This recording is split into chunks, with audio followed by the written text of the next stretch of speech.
Russell viper সাপের মিথ্যে গুজবে আতঙ্কিত রাজশাহী চারঘাট উপজেলার বাসীরা। যেখানে সারা দেশের মানুষ আতঙ্কিত হলেও রাজশাহী মানুষরা নিজেদেরকে অন্যভাবে দেখছেন, মাথায় রাখছেন অন্য রকমের চিন্তা ভাবনা। আর রাখবেই না কেন, রাসেল ভাইপার সাপ নিয়ে সোশ্যাল মিডিয়ায় ছড়িয়ে পড়া নৈতিবাচক তথ্যগুলো দেখে তারা আতঙ্কিত হয়ে পড়ছেন। বিশেষ করে স্কুল কলেজগামী ছাত্রছাত্রী, ছোট কিশোর কিশোরী এবং সাধারণ মানুষ ও কৃষকরা। সোশ্যাল মিডিয়ায় এই সাপের নৈতিবাচক তথ্যগুলো ভাইরাল হওয়ায় রীতিমতো আলোচনার বিষয় হয়ে দাঁড়িয়েছে। এলাকার চায়ের দোকানে ও বন্ধু মহলে এই সাপ নিয়ে চলছে বিভিন্নভাবে আতঙ্কিত হওয়ার গুজব গল্প। তবে জেলা প্রাণী পরিদর্শক জাহাঙ্গীর কবির বলেন, রাসেল ভাইপারের উপদ্রব্য বৃদ্ধি পেয়েছে এর কোনো বৈজ্ঞানিক তথ্য নেই।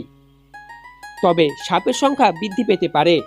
কৃষি জমিতে ফলন বেশি হলে ইঁদুরের সংখ্যা এবং তাদের বংশবিস্তার স্বাভাবিকভাবেই বৃদ্ধি পায়। আর সাপের প্রধান খাদ্য হচ্ছে ইঁদুর, যার কারণে সাপ পর্যাপ্ত খাবার পাচ্ছে এবং তাদের বংশবিস্তার বেশি হচ্ছে। এছাড়াও বন্যপ্রাণী দপ্তরের তথ্য মতে রাসেল ভাইপার সাপ নিয়ে আতঙ্কের কিছু নেই। এই সাপ অত্যন্ত শান্ত, এরা মানুষদের তেড়ে এসে কামড় দেয় না।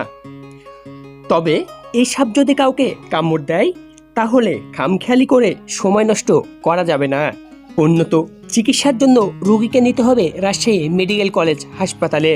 মনে রাখতে হবে এই সাপের অ্যান্টিভেনিয়াম রয়েছে শুধুমাত্র রামেক হাসপাতালে এবং প্রতিটি জেলা হাসপাতালেই। সাম্প্রতি রাসেল ভাইপার সাপ নিয়ে গুজব ছড়াচ্ছেন এক শ্রেণীর মানুষ। তবে অপ্রয়োজনীয় আতঙ্কিত হওয়া যাবে না। বাড়ির চারপাশ পরিষ্কার পরিচ্ছন্ন রাখা, সতর্ক থাকার পরামর্শ দেন তারা।